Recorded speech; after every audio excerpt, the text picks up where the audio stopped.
আসসালামু আলাইকুম এভরিওয়ান। আজকে দুপুরের লাঞ্চে ছিল বাঁধাকপি আর ডিম দিয়ে করা হয়েছিল একটা ভাজি।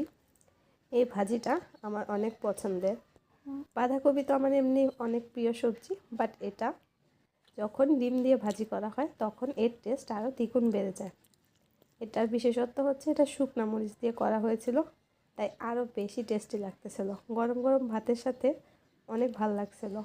তারপর নিয়ে নিলাম সিম দিয়ে আলু দিয়ে করা হয়েছিল একটা তরকারি, যেটা নলা মাছের দিয়ে করা হয়েছিল।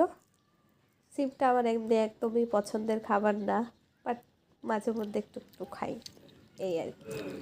তো নতুন আলু দিয়ে সিমের তরকারিটা মোটামুটি লাগতেছিল, বিকজ সিম আমার একদম অপছন্দের লিস্টে আছে।